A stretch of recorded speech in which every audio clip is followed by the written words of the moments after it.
Hello and welcome to Star Trek Sundays. Today we're going to be discussing primitive belief systems in episode 11. I'm Victoria, and with me is my co-host T. Star Trek Sundays is a passion project for T and me through which we and our guest crew examine the philosophical themes presented in Star Trek every Sunday at 10 a.m. PST on Clubhouse. At the top of the room, we have pinned our website, StarTrekSundays.com, and specifically T's blog post entitled The Dark Q, a love letter to Q and our crew. And you can now find Star Trek Sundays on Pandora, Apple Podcasts, Spotify, and from anywhere else you get your podcasts. Please consider subscribing to our YouTube channel.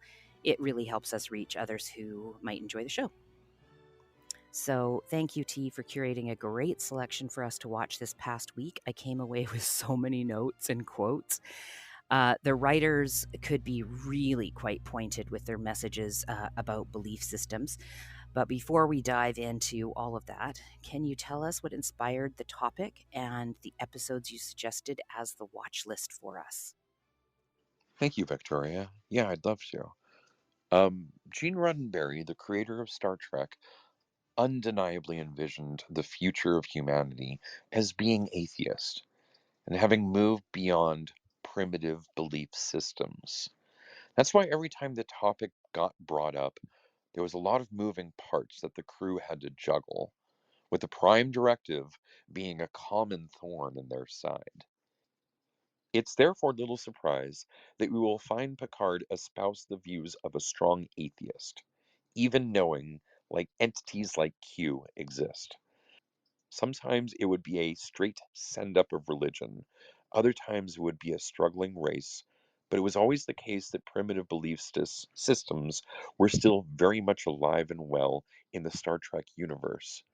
And when they reared their ugly head, everyone had to be on point. It's also worth noting that primitive belief system is always a contextual term, because I bet Q would say Picard had a pretty primitive one of his own. So I hope we can not devolve into an atheist versus theist room here as we discuss what Picard and his crew did when they encountered primitive belief systems, because I think there's a lot here to study. Thank you for that. That's great. Yeah, there is a lot to study, and the way you put together these 3 episodes and built them was really interesting to me because you put them in a specific order, and we talked about that order after I had watched them, and I had watched them in chronological order. But the way you had built them was really interesting as well. So I want to take them in the order that you placed them, so that we could use that build that you suggested for us. So can you give us a rundown, a summary of Firstborn, and then I've got a bit of my observations, and I'll put a question to you. And once we put that question to you, I'll invite everybody else up who wants to answer that question and our subsequent questions. Yes, definitely. And thank you for noticing that because I think it's okay to watch Star Wars in the 4, 5, 2, 3, 6 order, right? And it tells a different story. So putting these together in this order was very intentional. The first one being Firstborn, which was from Star Trek: The Next Generation, was late in the season, episode 7. Excuse me, season 7, episode 21. It first aired on the 25th of April, 1994. So, in this episode, a mysterious family friend and advisor encourages Worf's son Alexander to become a warrior. That advisor turns out to be Worf's son Alexander from the future. I chose this episode because Alexander wants to influence himself to follow the way of the Klingon warrior, effectively indoctrinating himself into the Klingon religion. It was really a middle finger to religion, with so much of the dialogue being committed to mocking uncritical thinking, dogma, and appealing to authority. Yeah, I did. I did really notice that, and setting aside the time travel. Maybe one day I'll get used to the time travel. But once again, due to the intentional watch, I viewed this episode more closely than I would have otherwise, I think. And I was really struck by that one conversation in particular, I think you referenced, in which Alexander from the future was speaking privately with little Alexander, who was questioning the reasoning in the stories of old. And this questioning frustrated Alexander from the future, who exclaimed, "No more questions. These are our stories. It is important for you, for a warrior, to interpret them properly." And I was struck at how the Klingons' way of the warrior was framed as a religion in this bit. And I wondered where in my life, a life without conventional religious leanings, I have made something else into a religion, perhaps. And aside from Star Trek Sundays, of course. And is there something I would have liked to have had in my life, through my life, that I don't have now, that maybe I would have liked to have had indoctrinated into me? Um, so, as you said, Alexander went back in time to try and influence himself.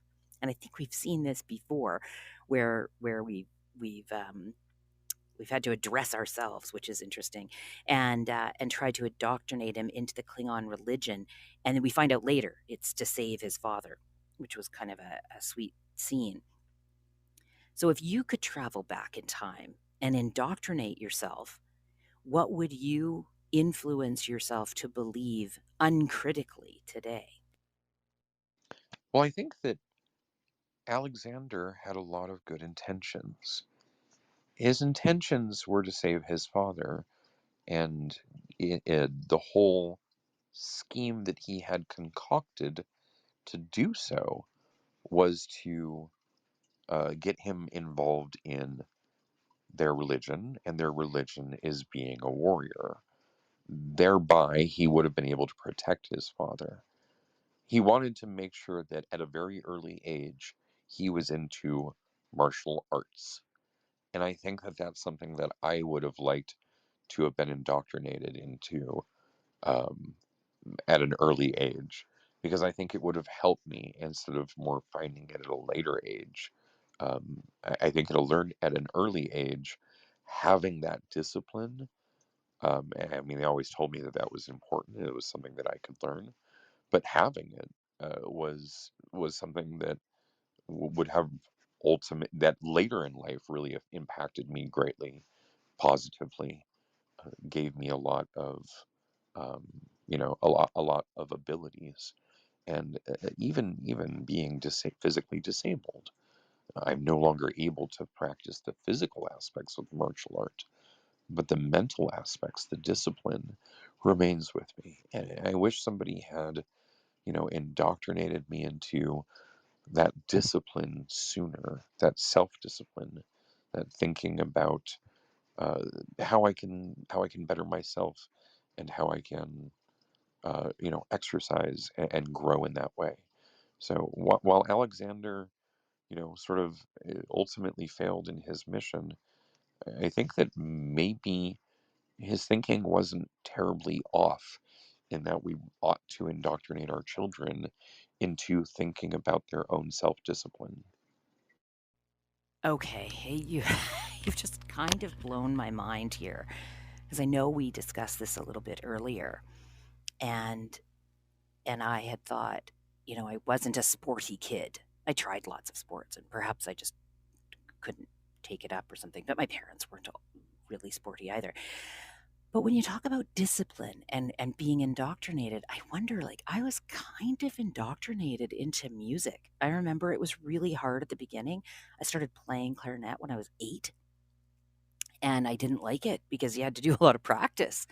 And my mom said, "You can quit once you've put in 2 years." And I said, "Fine, fine." And I was so determined to put in that 2 years and then quit. I mean, that's not gonna surprise any of you really, but I was like, "Fine, I'm gonna put in my 2 years and then I'm gonna quit. Yeah, I'll show you." But by the time I had put in 2 years, I loved it. And then I was quite disciplined, and it took me a lot of places. And I'm not saying that sports and and fitness and stuff wouldn't have taken me all those places. But it's interesting because you can't do everything. And so earlier today, when I was thinking, like, what would I have liked in my life?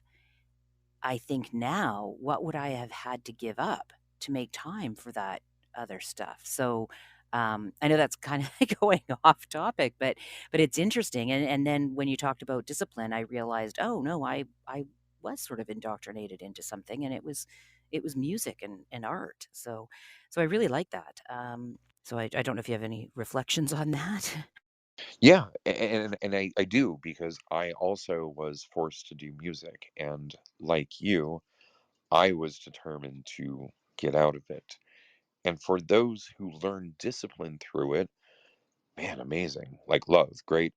And boy, the musicians who have, driven me and influenced my life, man, I know how hard they work. I know what amazing people they are, and I know what a discipline making good music is, right?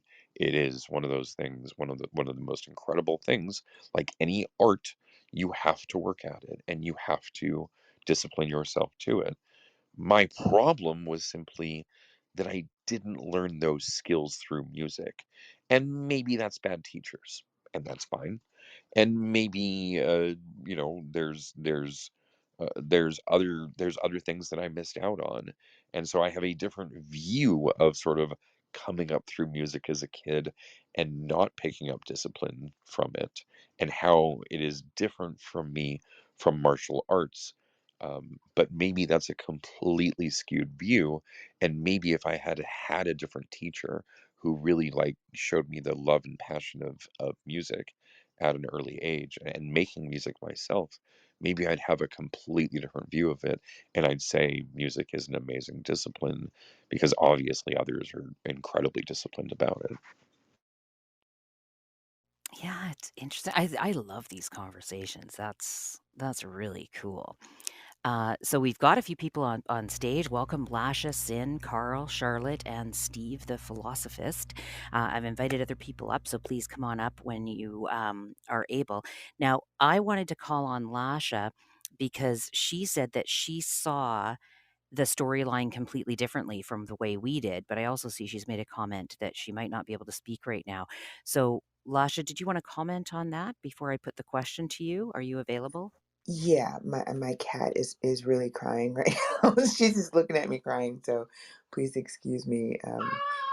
Yeah, she's complaining. You're gonna hear this the whole Oh. time. I'm just letting you know this now.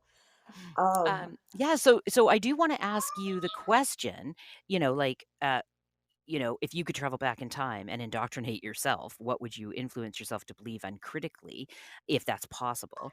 But also, I'm really interested in how you saw the storyline differently. I wouldn't have been able to indoctrinate myself to leave because I was forced to stay in a high controlled religion until I was 18. I couldn't go anywhere. So it would be like I'd have to kidnap myself and live with myself for an amount of time.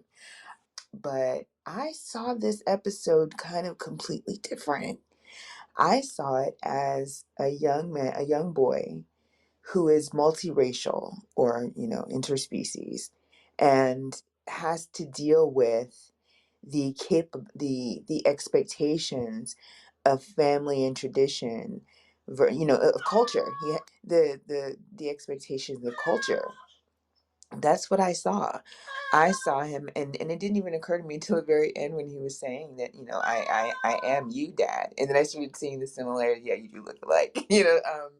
I started seeing that similarity. I think that he realized that there was a way for him to be both, but he did need to instill a little bit more of that beast in him in order to protect his father, because that is his one regret, that he did not, that he was not able to save him. He died in his arms, and he wishes that he could have just been stronger. So that's how I saw it, and I do see that especially within myself. Being multiracial, you have certain expectations about you're not black enough, or you're not white enough, or you're not, this enough. And I felt that with with his son. I felt that so hard. Like, dude, like my mom's a fucking human, dude. Like, and I know that I'm part Klingon, but I just don't see it the way that you do. So that's how I saw that. So I'm glad the question was raised, but now I get to see it in a different perspective. Well, that's wild because the part where older Alexander says to younger Alexander, humans don't see the human, they see the Klingon. I got that this was a racial reference for sure. And I think it's interesting how we've been doing these intentional watches because going in and looking at a theme, I'm focused on that theme. A lot of other things will pop up. And then I realize we could watch with intention this episode 3 or 4 times and see a different theme come through. And I think in some way that's the genius of some of these television shows. So I really appreciate that. And it was a good example. And I think that there are others. I've noticed others where there are these, interspecies getting together and mating. We see this in science fiction all the time, and I think that's sort of the beauty of science fiction in some ways is that they all try to deal with these issues. So, T, I just wanted to know if you had something to comment on before I put the question to the rest of the room. I do. First of all, I wanted to say all the love for Lasha and her comment, but also thank you so much for showing up to the watch party yesterday. It was awesome hanging out and getting your. I just loved, the back and forth comments we were having, and just, what a great experience. So, just talk about a true fan. Spotlight on you. Thank you. Me and Brian Bonsall, we were homies. So I had to say something.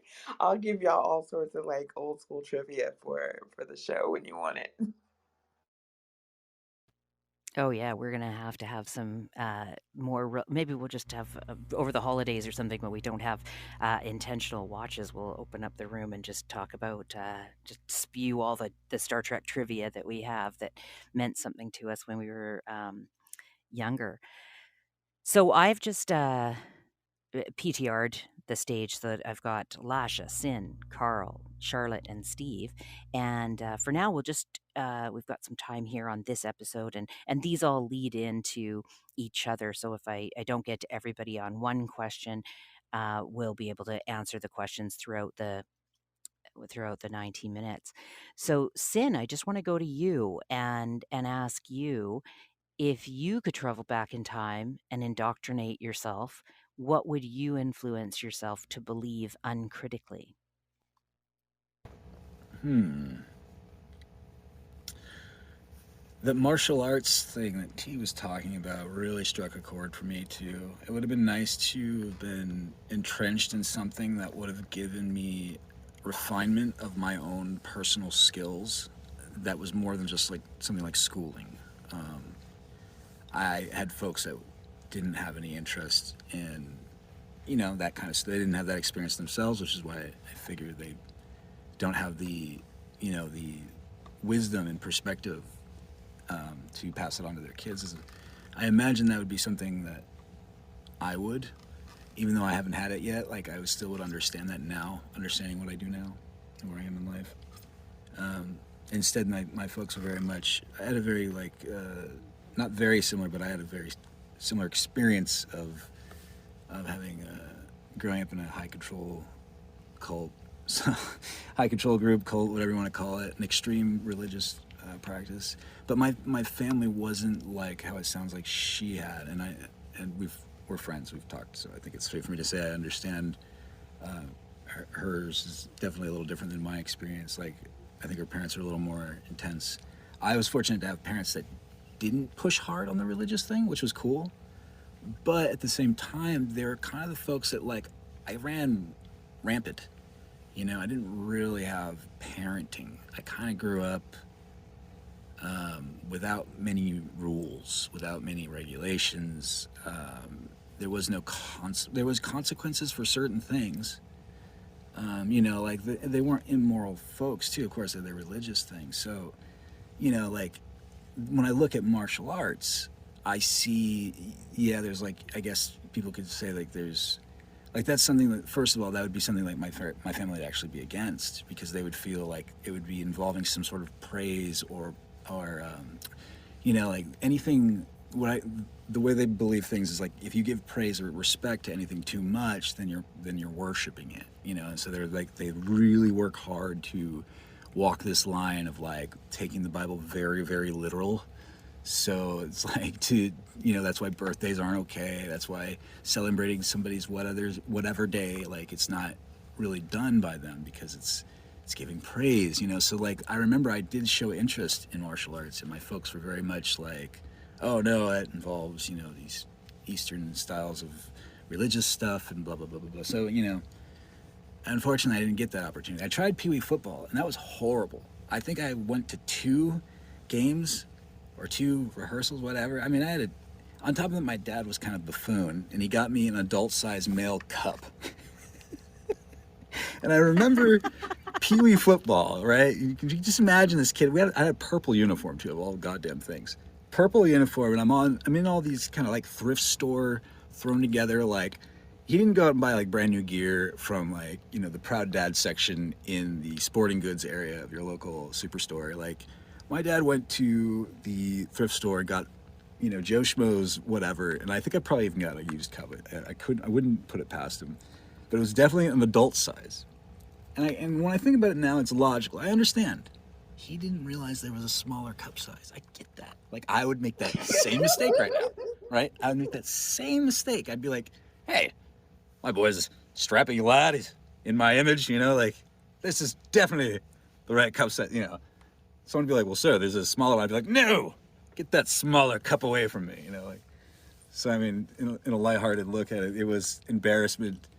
I don't blame him, but, he wasn't prepared for the buying his kid football uniform, because he plays golf. So, and I'll land my plane in just a second. I'm not going to go on forever. Well, thank you, Sin. My eyes are wet. You had me in absolute tears with your story. That story was, I mean, I snorted. I'm so glad that I wasn't mic'd up. That was Awesome. that was great. That was so great. So I'm just looking at the time here. I'm going to ask Carl the question. Thank you for coming, Carl. And then after Carl asks this question, we'll move on to the second episode that we watched, and we can always come back. Charlotte and Steve, if you want to answer the questions that we've just asked, that's fine. You can morph them into the other ones as well. But Carl, good to see you. If you could travel back in time and indoctrinate yourself, what would you influence yourself to believe uncritically? Hey, Victoria. I think it would be to not defer to authority quite as much. And I think there's a balance here. When you talk about being disciplined and being sort of regimented, you need some structure as you're growing up. Everything is good in moderation. Everything to excess is not. And so you can take that deference to authority too seriously and too literally, and it can impact you in harmful ways as you grow older. I think what's interesting, and I used to I know a little bit about conditioned behavior. I used to be a horse trainer, and my family had been in the horse business for a long time. And structure is important, but too much structure takes it will take the spark and the individualness out of a horse if you're training them for a particular sport. Too much freedom and you have no control. And every animal and every person is different. And so what works with one horse doesn't always work with the next horse. And so you had to tailor your conditioning program to each specific individual, what worked best for them. And so you can't just put people in a box and turn the crank and give them the same inputs and have them all turn out the same. And so what one regimented structure works well for someone, it won't work well for the other, and the outcomes will sometimes be completely different. And so I for me, it would have just been to be less deferential to authority and sort of have some better boundaries as an adult. Great, thank you. Those are really important things to have, and I think a lot of us could use those. So it's funny. You've given me a lot to think about, so I appreciate that. I feel a little bit like I'm not able to formulate my response yet, so I'll think on that a little bit more. T, let's move on. I notice it's 10:33 right now. Can you give us a summary, and certainly feel free to respond. I trust you will jump in when you want to anybody, but if you can give us a summary of who watches the watchers, and then I do have some observations and some questions for you and the crew. Yes. Who Watches the Watchers? Star Trek The Next Generation. Season 3, Episode 4. First aired, was today, actually. 33 years ago today, on the 16th of October, 1989. So, in this episode, the Enterprise must undo the damage when a primitive civilization discovers a Federation observation team and concludes that the Starfleet personnel are gods. I chose this episode because the Enterprise gets caught with their pants down, trying to spy on a primitive culture, and they end up violating the Prime Directive and have to convince the locals that the Picard is not a god, using subterfuge and deception. Thank you. I loved this episode. I'm probably going to go back and watch it again because there was some things I just wanted to get into my head here. But here we see Troy and Riker LARPing, live action role playing, as locals. As soon as they were directed to do so, I thought about this show, and this Star Trek Sundays show, and was looking forward to hearing what Sean had to say about the LARPing. And as part of that, this included Troy, who was literally gaslighting the locals in an attempt to set them straight. And I understood the attempt, or the intent, but as we grow as people, and as we start developing and being able to recognize manipulation and stuff, I was really aware that I would find that more creepy now than I would have on its first airing. I don't know. I think I would have just sort of seen her attempt to convince them to not believe what they saw as caring for them and thinking about the Prime Directive. And now I just think, oh, that's creepy. In this episode, we see Picard be put on a pedestal of a god without the ultimate powers of Q. And he makes the clear statement that he would not set commands for the locals. And I wondered how tempting that would be for others. Clearly, cult leaders cannot help but set commandments for their followers. And at one point, Picard says, Dr. Byron, your report describes how rational these people are. Millennia ago, they abandoned their belief in the supernatural.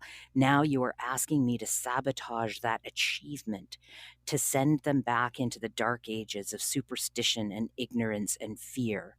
No, he exclaims to this doctor. And when Picard asked the locals about the god they had just invented in him, and he says, are you sure you know what he wants? And I thought, oh man, don't we ask these questions on a regular basis in some of these rooms on Clubhouse and in our own lives? So this was I'm rubbing my hands as I'm talking about this because it's kind of deep, right? So the crew of the Enterprise bends over backwards to stop the world they are observing from learning the truth, while simultaneously steering them away from believing things that are false. When people believe things uncritically, do you think it's better to compartmentalize what information they have access to, or expose the whole truth to them and let them sort it out. The yeah, it's one of those things where I think it's better to not compartmentalize. You have to show them the map of the territory before they can really understand what you mean by, here be dragons. It's one of those things where they need a way of conceptualizing everything. And when you're doing this, not showing you everything or showing you selective things or trying to lead you down a path, but doing so by telling you things that aren't true. And your attempt is to get them to believe things that are true. I think you're using questionable motives here, questionable techniques. I would suggest that the best way to arrive at the truth is to drag the truth kicking and screaming out into the spotlight, turn on the spotlight, turn it all the way up to 11, and spin that thing around for a while, see how it goes and what makes it tick. That's the best way to get to the truth.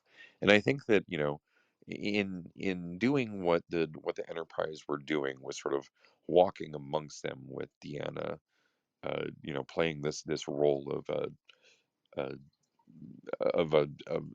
gaslighter who's going to make you think that, well, maybe this is true. Well, maybe this is the case. Well, I'm going to suggest this thing, this idea in your head. I think that they were using really just sort of off-putting motives there. Great, yeah, thank you. Sometimes you and we watch these at the watch parties, but we watch them separately and come together on the day, and I sometimes question myself, did I see this wrong? Because sometimes, and I understand these are old shows, but sometimes I just think, wow, that's kind of terrible of these people in Starfleet. And I guess sometimes I put Star Trek or the people in Starfleet on a pedestal myself because I've learned so much from them. So maybe that's something I'll have to examine as well. Um, so I'll just move to Sean because I did mention you. Because as soon as I saw them go down in their costumes, I thought I thought of you. So, Sean, what did you think of this episode? And when people think things uncritically, do you think it's better to compartmentalize that information, the information they have access to, or expose the whole truth to them and let them sort it out? Thank you, Victoria. Well, I think it depends on the situation. I'm sorry I woke up late, past my alarm, and the only thing that woke me up was the sound of the heavy rain. So I'm lucky to be here right now. But anyway, I'm still waking up. So I'm reading all of the episodes, and I'm on the second episode here. I do remember this episode. I can't believe it was that long ago. Was this 33 years ago? That is amazing. Um, I thought this was a really good episode, and primitive people would think, think that people were godlike or gods. And so your question is should one compartmentalize the truth or give them the the truth and let them figure it out? Is that correct? Uh, yeah. Do you think it's better to compartmentalize what information they have access to, or to expose the whole truth to them and let them sort it out? Because what we found was, um, at the beginning, the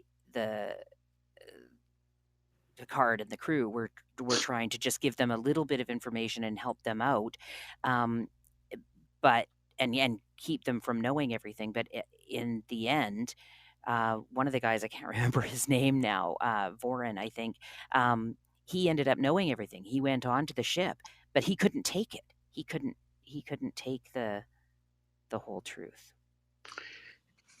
Yeah. Or was that no? You know what? Wait a second. Am I getting these two? T, help me out here. I think I just got. No, Voren was in the other one. Why did I think that Voren went on to there?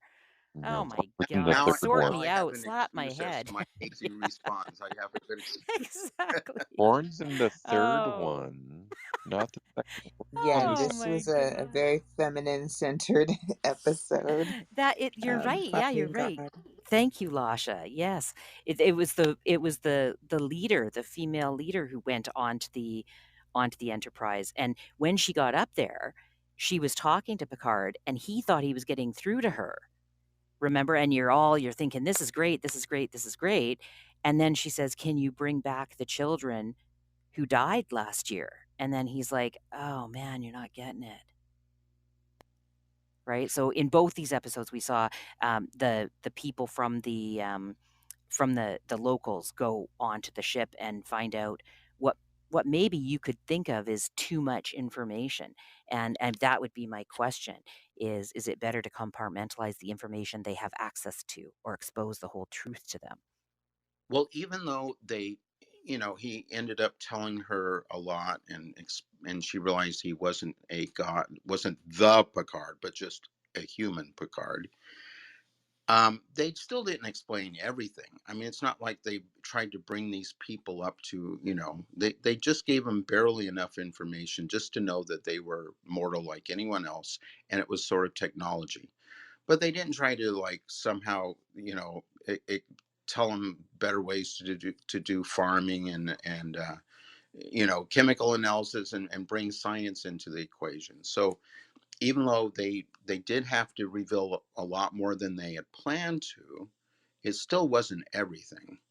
And um, I hate to bring religion into this, but it's like I have a friend, and he believes in scripture. He's a Christian, evangelical Christian, and we argue every day, literally, about things. And he wants to take Genesis very literally, and I said, but there's a problem between Genesis 1 and 2. And he's sort of blocked out. He says, well, it doesn't really matter. And I says, well, yeah, but 1 + 1 doesn't equal 3.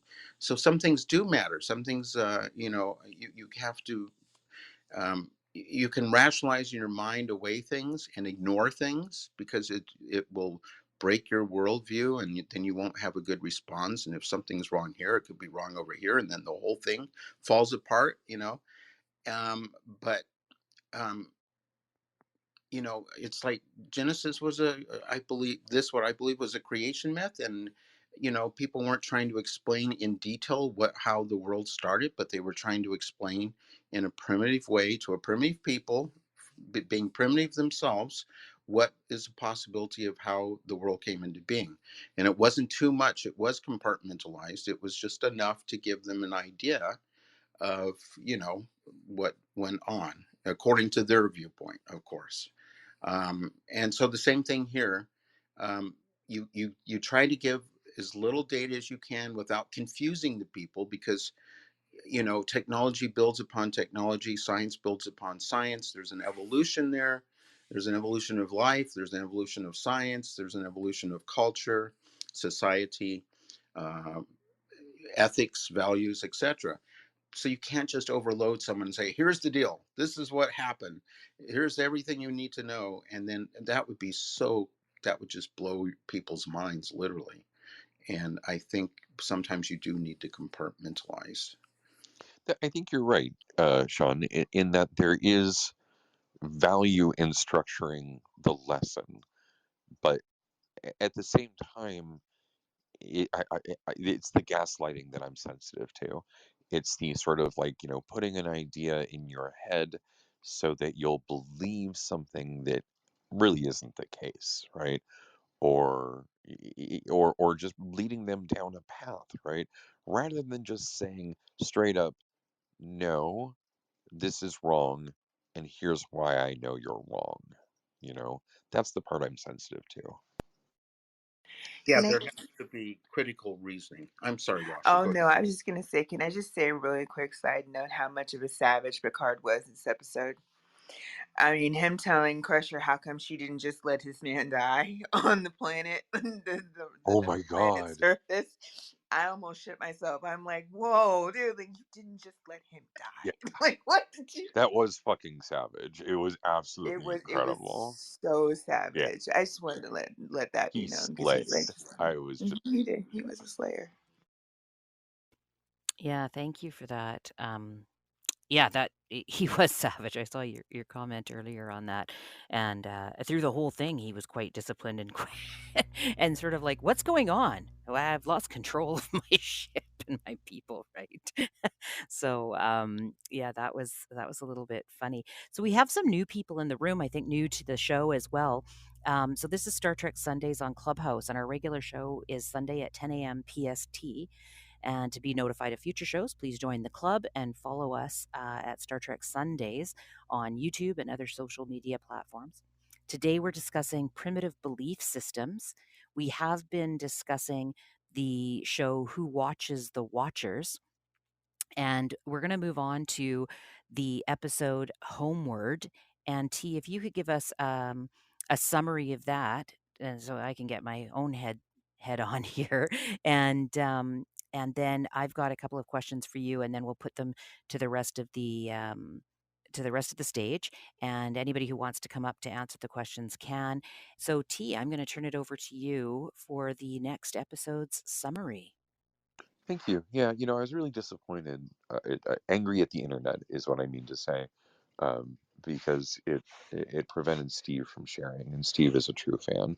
He is the host of our watch parties and makes sure that people, have a place to get together and talk about this stuff and watch these things before the show every single week. And I'm just kind of not happy with the internet that it prevented his share right now.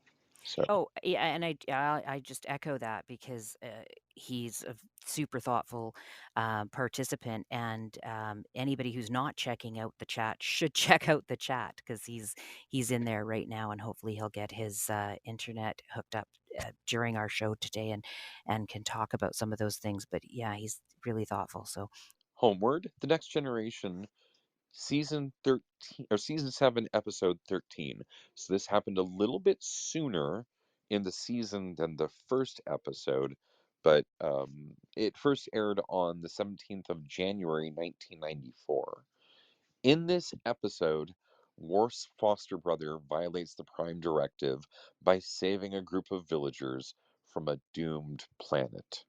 I chose this episode because the crew concocts and executes this cockamamie plan that heavily exploits the villagers' primitive belief systems in a daring attempt to save them from an extinction level event. Now, I just want to say really quick that I know this is the primitive belief systems, but this could equally be the shit show because, in my opinion, this is one case where the crew really went off the rails. yeah, I'm laughing because my first note is, "Oh, come on. We are this many seasons into the show, the mission, the journey. How could they not suspect that Worf's brother would hack the computer system? They knew that he didn't make it into Starfleet, and yet they just give him the computer system." And I was waiting for that to happen before they even mentioned he was going to the computer. And then he ends up hacking the whole thing. Um, but as always, there's some funny bits too because then there's Worf going down and then making up the power of the power of LaForge, and you could see how uncomfortable Worf was with it, but it was hilarious for us. So That was my favorite line in the whole episode. Was it was the sign of LaForge, right? And I the was sign like, of LaForge. oh my! I just in my mind that stuck out as one of the biggest send-offs of, like, earthquakes, volcanoes, thunder, lightning, the god of lightning, the sign of LaForge. I This was truly brilliant writing, in my opinion. Yeah. It was and I mean, imagine the writers too sitting around the table doing it. They're like, "Oh, it's gotta be the sign of LaForge," and somebody's like, "We can't do that." And they're like, "We're doing it." We're so Right? doing it Really now. I'm funny. I'm already typing it. We're doing it. That's right. So the importance of the chronicles for the village was interesting. Voren, the guy I had talked about before, but who wasn't in the last episode, Voren says, "Without the past, the future means nothing." And we, all of us here, we talk about not forgetting the past so that we don't repeat it. And I wondered if Voron's words were a take on that. It appeared that Voron would have rather died with his planet, because he says everything that made us who we are is gone. And I wondered what makes us who we are. And is it the planet and the environment? Is it our culture? And what if it's culture? And what about those who change their cultures through marriage and travel?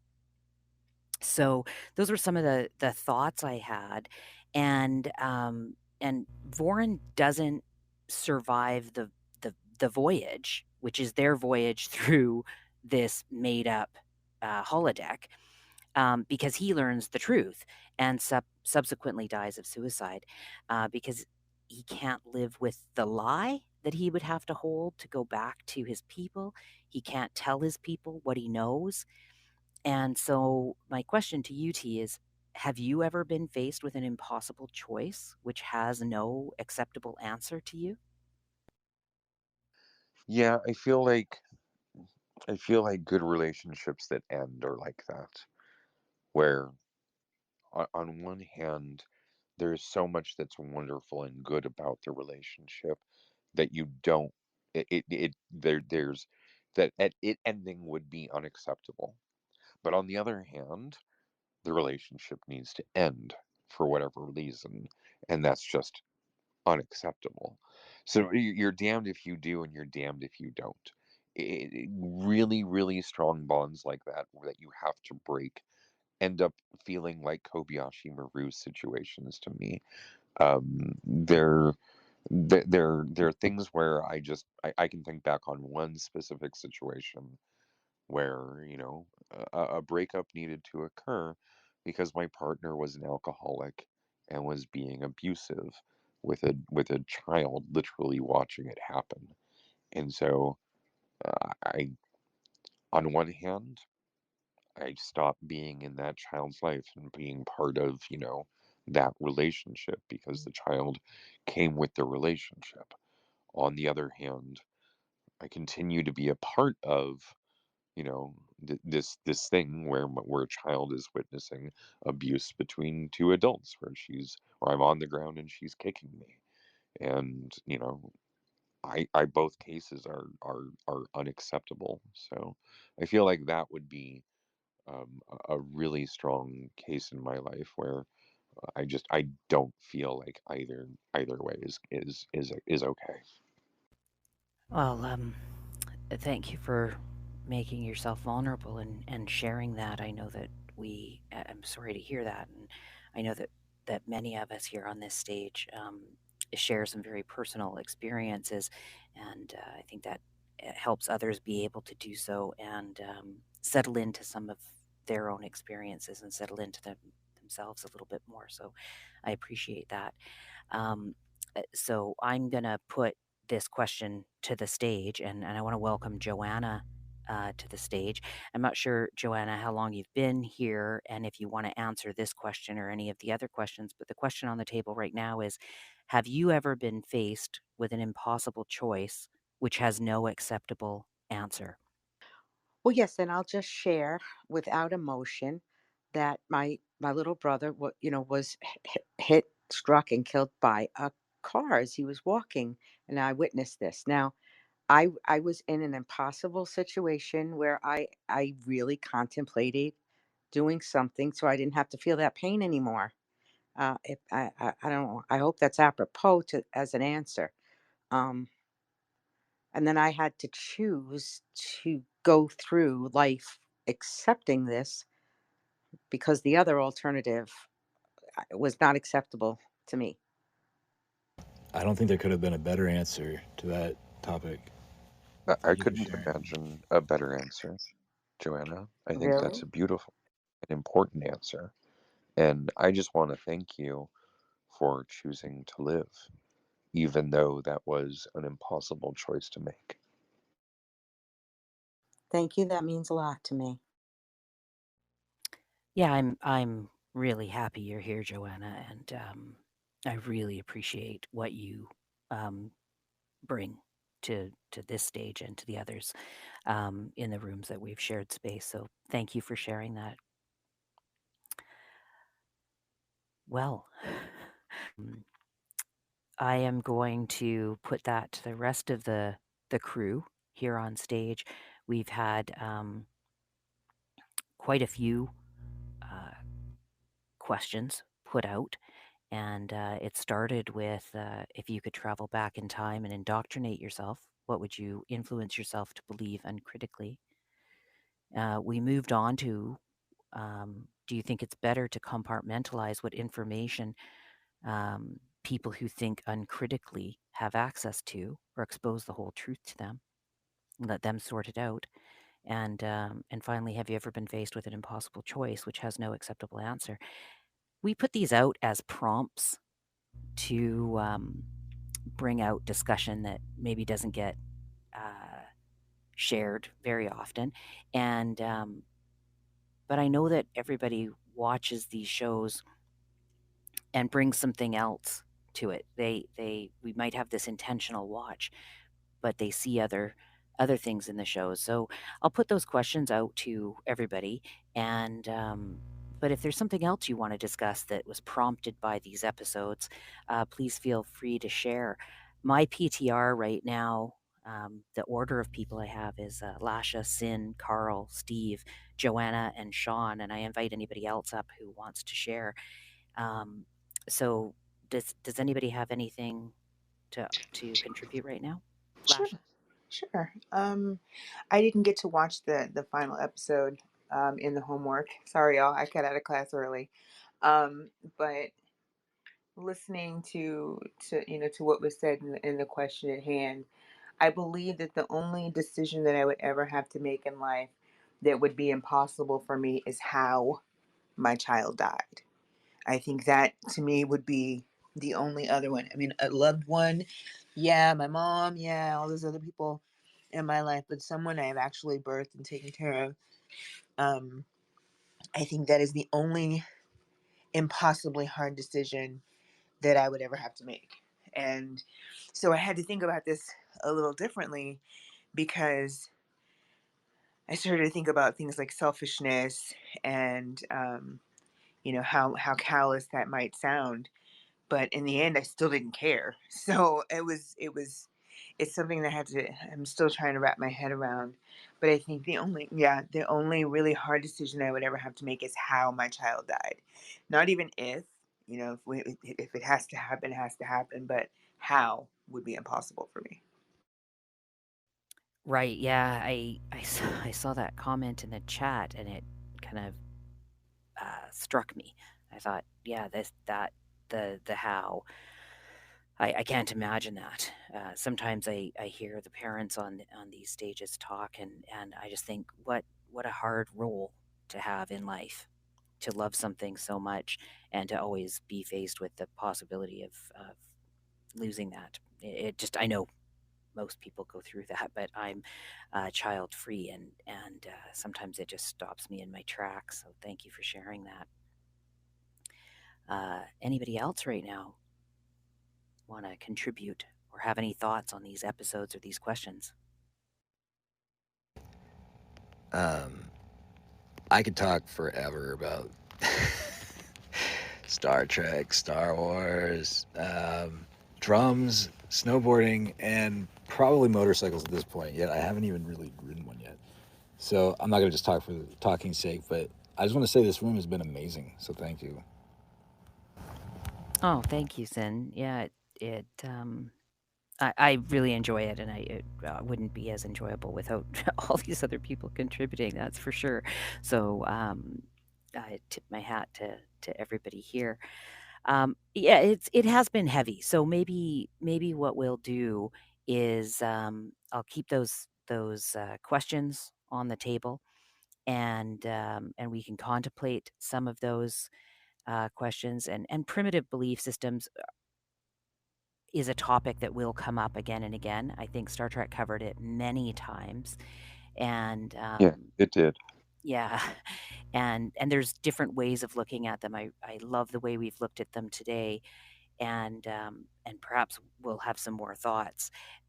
Sometimes when we get into these very tender topics and shares, we want to leave some space for it as well. Yeah, maybe So we can just And maybe I can just do something completely different for a minute, if that's okay. Hmm. Yeah, please, please. Yeah, Um, absolutely. the first thing I wanted to mention is you did post at the top my the Dark Q, which is a blog post inspired by Ryan, and I wish Ryan was here, and Steve, and some of their discussions, and it was really great because this has in turn like inspired me to. I'm now on Twitter talking to all these Trekkies about Star Trek. They're doing engagement with our brand. We're working on merchandise. We've got almost 500 YouTube followers. Please go follow our YouTube channel. It has been such an amazing ride, and this room is always amazing, and you guys are always amazing. I just wanted to tell you that we are so excited, number one, to be doing this here with you, and number two, for what we have planned for you in the future. You are the ones who are seeing the very early days of this and seeing our initial growth, but our initial growth has already been explosive because of you. So thank you. Thank you, T. That that's that's great. When you talk about the guests we're going to have, what's interesting is I would love to have some of the actors and the writers on stage and to have them be able to embrace the stuff we talk about here. Not just like, what was your experience on the show? Because we can find that, right? They've talked about that a lot. I'm hoping that they enjoy digging into these topics, like for the people who were in these episodes, like what did Worf think when he had to say, like not Worf, but what did the actor think when he had to say the sign of LaForge? Like they must have laughed, but did they think during the process of these things, did they think about the philosophy, or was it just work to them? Perhaps it was a little bit of both, but that's what I'd like to do, and I'm interested. Do they go back and revisit those, right? Um, and what lessons did they learn, and what kind of reflections did they have? I just wanted to welcome Ryan to the stage because he Oh, was in there's the audience, yeah, and one of the bonus clips that we're going to have is our debate. We don't normally debate on here. It's really nice to be able to just drop what we think and have our thoughts be acknowledged by others. But last week we encouraged a bit of a debate between Ryan and Steve, who have difference of opinion on Q. So we're going to save that as a little post podcast popcorn, and we'll release that later next week. So thank you, Ryan, and I hope you enjoy the blog post above the dark queue. Yes, Ryan, check out the blog post about the Dark Q because that was very much inspired by you and is a love letter to our fans like you. Thank you, Ryan. Well, T, why don't you? I'm just looking at the time. I'm not trying to rush anybody off. We have lots of time. We always go a little bit over, but hopefully you can tell us what's happening in the next couple of weeks. Definitely. Coming up on next Sunday on the 23rd, that would be October 23rd, the rules of acquisition. So we're doing the Ferengi. I'm really excited about this one because we've got some cool stuff planned for that episode. Starting with the rules of acquisition, the episode from Deep Space Nine, in which one of my favorite Grand Nagus Zek assigns Quark to initiate negotiations with a planet in the Gamma Quadrant. But Quark's new associate is not what he seems. Followed by The McKee, Part 1, also a Deep Space Nine. If you thought I only ever watched TNG, you're wrong. There's two DS9 in a row. The Cardassian freighter explodes at Deep Space Nine, and the Cardassians blame the Federation colonists in the new demilitarized zone. So you'll see how the Ferengi are involved in that one. It's a pretty cool episode. Finally, Acquisition from Enterprise. We haven't actually done an Enterprise episode yet, so I'm excited for this one. Um, a group of interstellar thieves stun the Enterprise crew and begin looting the ship. Trip Tucker is the only one to stop them, but can he do that in his underwear? It's really like one of my favorites because of Enterprise, because it's, just him running around. Followed by, and again, another episode I'm super excited about, because I know we sit here and we do these really deep topics, and that's important. It's some of the things that, number one, the writers of Star Trek felt deeply we should discuss, and number two, we don't get to talk enough about, I feel. However, on the 30th, which is the day before Halloween, we're going to do What's So Funny, starting with Star Trek IV, The Voyage Home, which is just a laugh a minute, followed by The Outrageous Hakona, in which Data summons up a virtual comedian to teach him about humor. And finally, The Trouble with Tribbles, which really needs no explanation, from the original series in which the Tribbles start multiplying on the Enterprise. Finally, I'll talk about November 6th. We're doing Resistance is Futile, Part 2. It's the Borg coming back, starting with The Best of Both Worlds, followed by Scorpion, and finally, I, Borg, which is, of course, a reference to the infamous Isaac Asimov story, I, Robot. Great. Yeah, I'm looking forward to all of these. That's wonderful. Thank you very much. So, did anybody want to talk about these episodes, the questions that we put out there, or even just? Yes. Oh, great! Now that Steve's back in action, excellent. Go ahead, Steve. Okay, so on the first topic of Alexander coming back to help raise himself, I have thought about this so many times. Look, I grew up quite neglected, half raised by the television, right?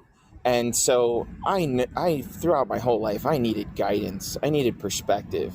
I needed somebody who knew what was going on out there. And my mom, my dad, my extended family, my teachers, none of them were good enough for that, because none of them seemed to really understand what kind of direction I wanted to go in anyway. None of them really were that supportive or able to connect with me where I was at.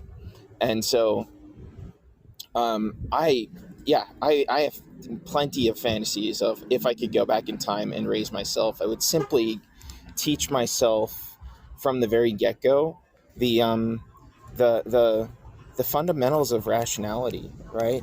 Just critical thinking, which I knew I already had an intuition for and an interest for, but I didn't know what it was, and I didn't have anybody to point me in the direction of, here's where I could get XYZ information. Now, all the information that I finally got eventually, all the way up into the age of 40, that a lot of that came with time just to be readily available in a format that I could find it myself, right, on the internet. But I could go back in time. I could find where is all of this information in the library and point my younger self to go, here's how you find it here, right? And here's how you get your mom to spend more time putting you there. And then here's me to just spend more time with you, because I know you're fucking depressed and lonely every fucking day, right? So that's what I would do. As far as discipline, I for the same reasons I had a really weird I guess an unpopular perspective of it, and that I question what people mean when they say discipline, right? It's one of those things where we all seem to fully understand that it's valuable and it's important, such as say that self-control is important, but really putting a finger on what does discipline mean, I don't think enough people have actually thought it through. So I consider when my family pointed out that I was a spoiled child, I was pretty spoiled, and that my mom didn't discipline me much, and I did talk back to her a lot, right? But we were talking past each other in a lot of ways, because she just wasn't on my level. It was never to say I'm a better person or superior to her, but yeah, I was spoiled, and I'd even look back and say there's a lot of things I would have corrected about my own behavior back then. The thing is, I knew back then, and I know now, that if I'd only been given a real clear explanation of what is wrong and why what I'm doing what I did was wrong, that's all that it ever would have taken, right? the one or two times I experienced being physically punished by my father or by my uncle, those were all times where I look back and go, "Fuck them." They were fucking wrong, and they were too fucking chicken shit to think it through, and actually like hold up some sense of discipline in themselves. So I don't know what they're talking about or what they're thinking when they say discipline, but if it's anything valuable or useful at all, it's not what they did. Thank you. Yeah, it's it's hard not to think about these questions and then go back and wish something different. Although, as I said earlier, I think, well, I could have given myself a lift up, but then how would that change? Like when we talk about this time travel stuff, we've already set, so even Worf and Alexander talk about this, how they've already changed the course of time because Alexander's presence talking to Worf has made him think differently. And so, yeah, it's interesting. T, do you have any thoughts on that? I do, actually. I was wondering if I could turn this around for a second and ask you the question, Victoria.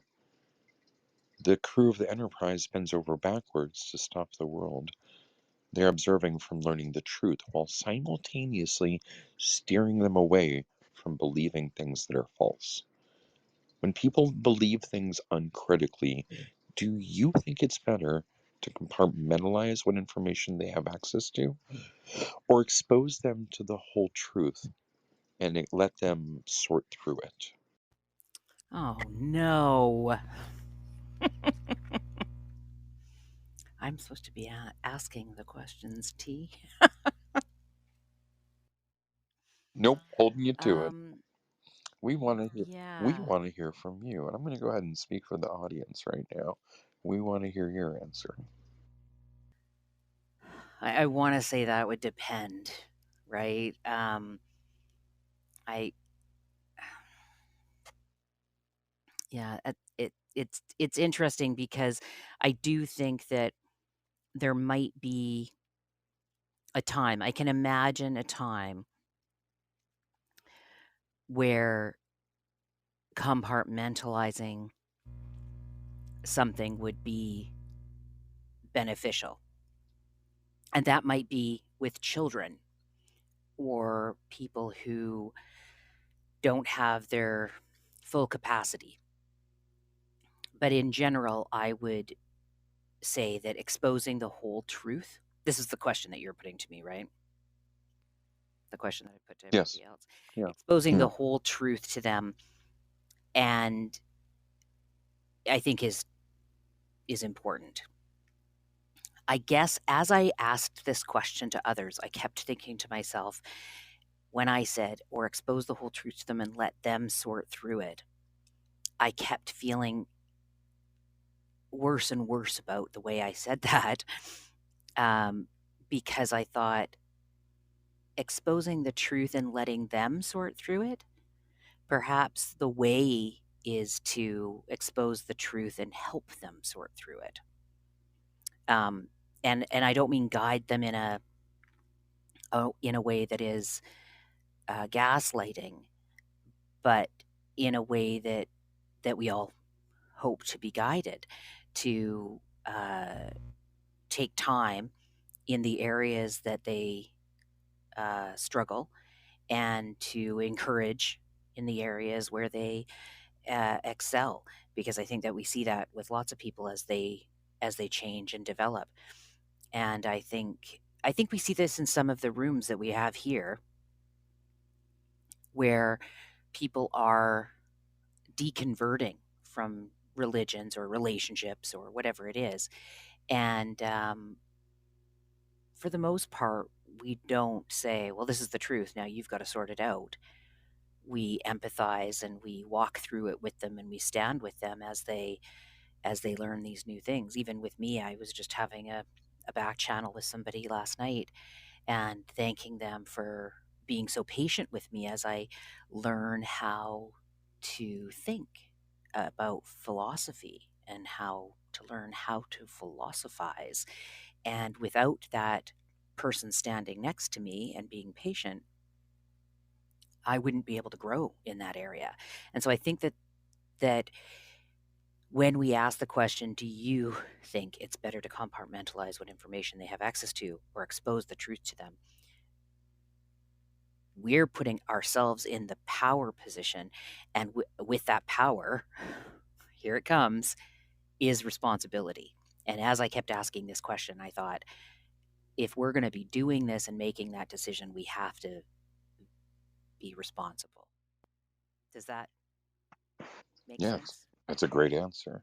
And while we're doing the ready room, and the first officer is in the captain's chair, I'm going to ask you another question.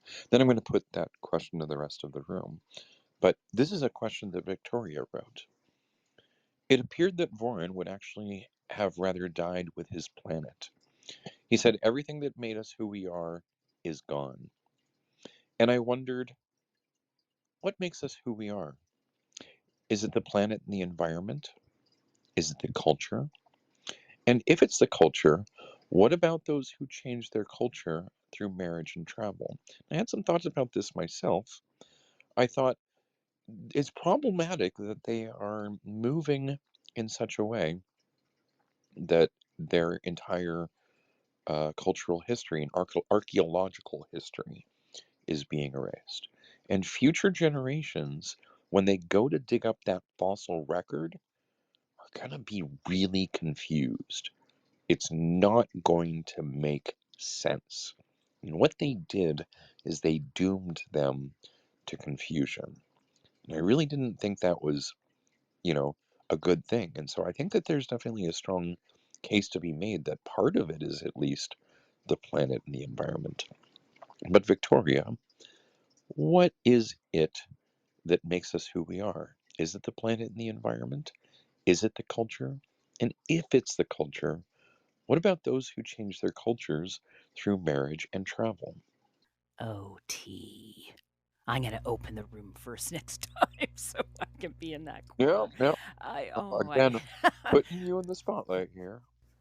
Yeah, I made those comments because I did question them. And a few things come to mind. And it did have to do with travel. And that was because these people were on a journey. And that is, I remember when I moved to the Caribbean, and there was a time where, I mean, I loved it. Who doesn't want to live in the Caribbean, right? There was just something, missing. Like I don't know. I missed something, and it wasn't until I got home that I realized. Now I feel, oh, you did this. I hadn't cried yet. Now you're going to make me cry. It was the mountains. I live in Vancouver and I've grown up here, and I feel enveloped and hugged by mountains. We call them our North Shore Mountains. And so I grew up on the beach. I grew up in the seaside. So going to the Caribbean was great, and it was warm. Who doesn't want that? But when I got home and I saw the mountains, I didn't realize until that moment in my 20s how they affected me. And so I don't even know how to explain it, but I've always been aware of that when I've gone again.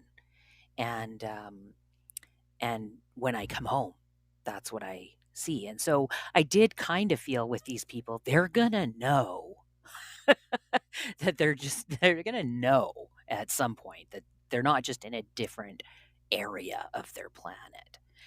How could they not? And the comment about the culture, that's because I see in life and even on Clubhouse people seeking and searching. And sometimes they're raised in a particular culture. And I'm not even talking about religion, but it might be that they're raised eating a certain type of food, or speaking a certain language, and they don't feel it's their not native language, their native food, I guess. But there's a lot of people who seek out something else, and then when they discover it, they're all about that thing, and they might be all about that thing for the rest of their lives. So it could be religion, but it could be culture, it could be food, and then that becomes part of them. They can't not have that be part of them.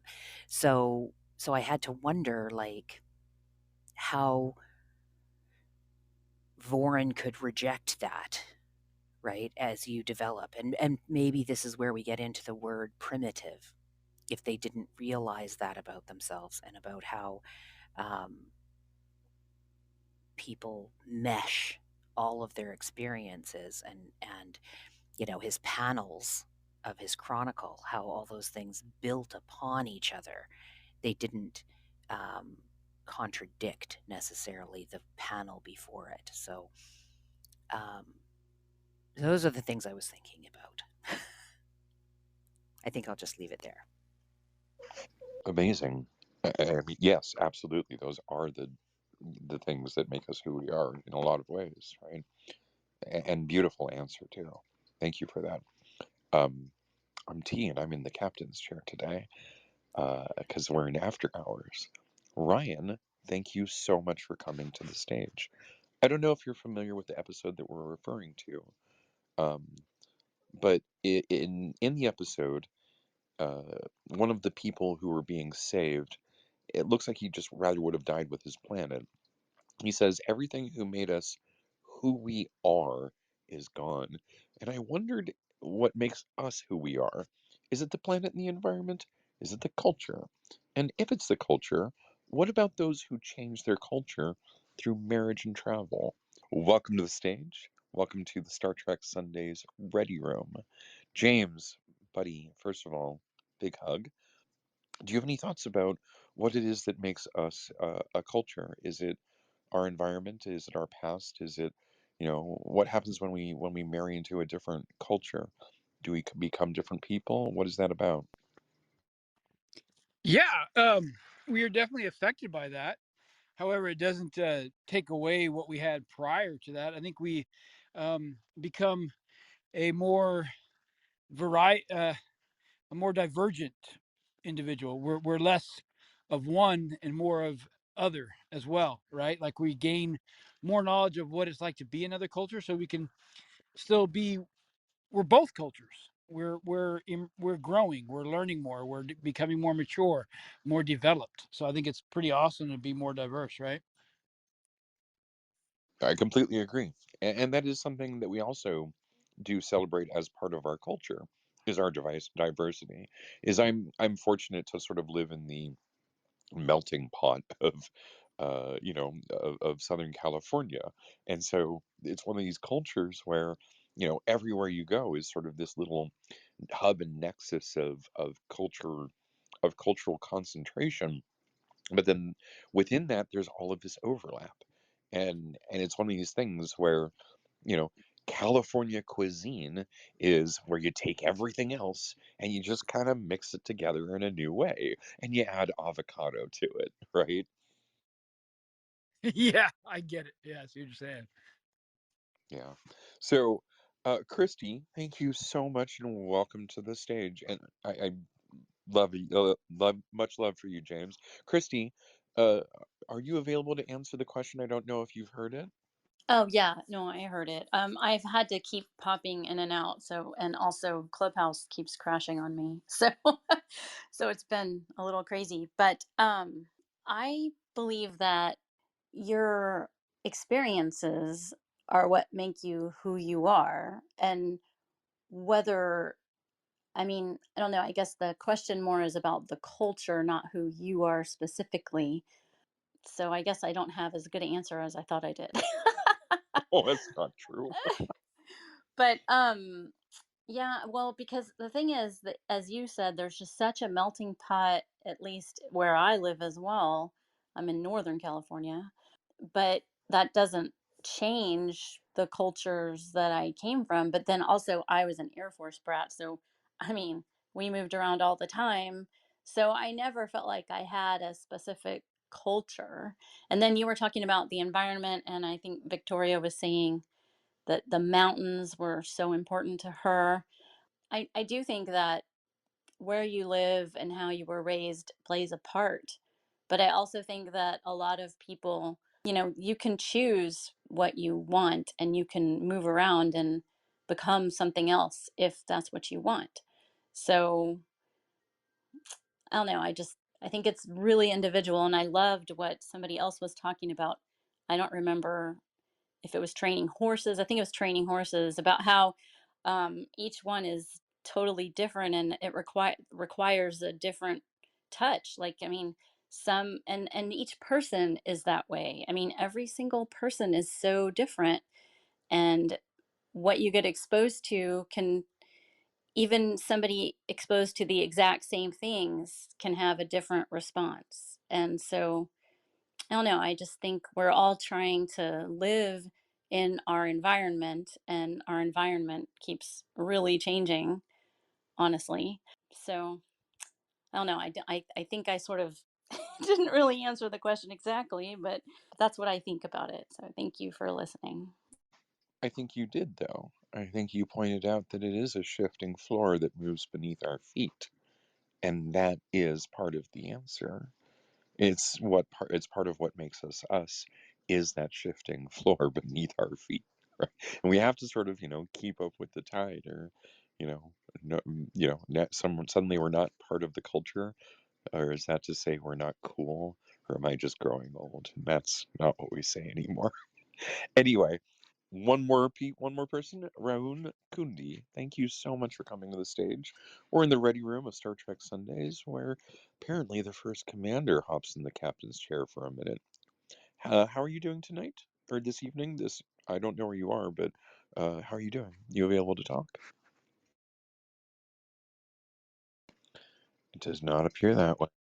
Oh, there we go. Hey there. Sorry about that. Did you hear the No, I can talk. Can you repeat the question? Absolutely. I'd be really Oh, happy thank you. to. The question comes from our captain, Victoria. It appears that Vorin would have rather died with his planet. He says, everything that has made us who we are is gone. And I wondered, what makes us who we are? Is it the planet and the environment? Is it the culture? And if it's the culture, what about those who change their culture through marriage and travel? So we're just looking for thoughts about what makes us who we are. Very interesting question.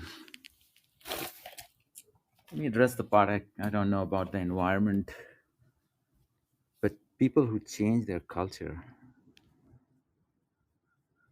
I mean, I immigrated to United States from another country, and it's changed me quite a lot in that process. It was many years ago, but does it change? Can you fully conform to a new culture? Can you like fully change? I think that's just not possible. And when you come into a new culture, slowly you get assimilated. At least that's what my experience is and my observation as well. People get assimilated, but there are still, vestiges of things that are from the past, that are in their psyche. And for every person, it's different.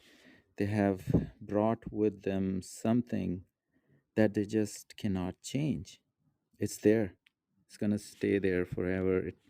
Even if they consciously try it, it's something that's, when their neurons were developing at a very early age, it got kind of infused into those neuron connections, or whatever the scientists, however they explain it. But humans do, change, conform to culture. I also want to say that there's also some role that the culture that they are dropped into, it plays in that situation.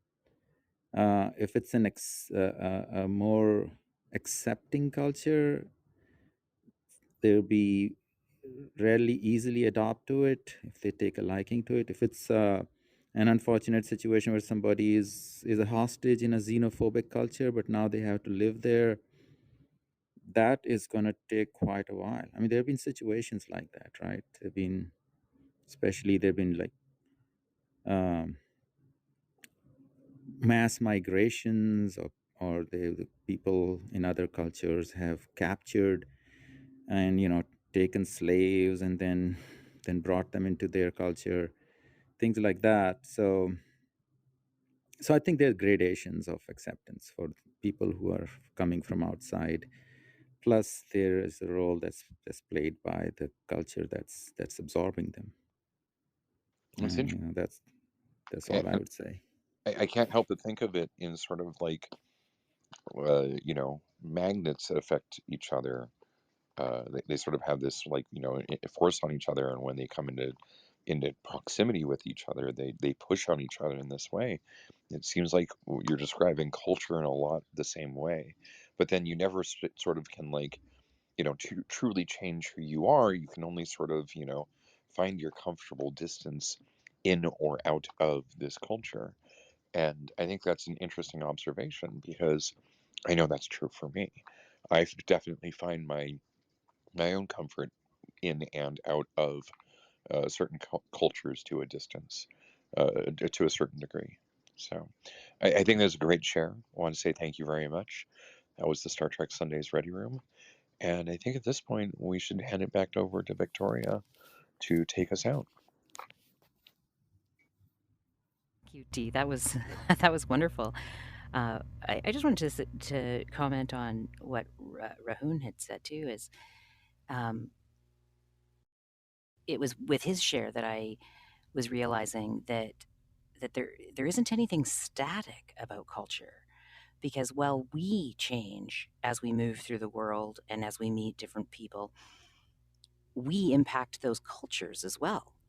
So that culture isn't the same once somebody else has gotten into it and brought their original culture into it. So I think there's something really nice and fluid about that. I think it's a good place to end it, and also a good place to remind everyone that we do have a website. And if you want to hear any questions get asked in the future episodes of Star Trek Sundays, especially with season 2 coming up here, please go there. There is a submission form on our website. Please submit. Please subscribe to our YouTube channel. It would really help us get the word out. Listen on Pandora, iHeartRadio, Apple Podcasts, Amazon Music. Just about anywhere you can find it. Say, Alexa, play Star Trek Sundays. Thanks for having such a great room, you guys. Appreciate it. Oh, thank you Much, everyone. Thank you, Victoria. See you in the hallways.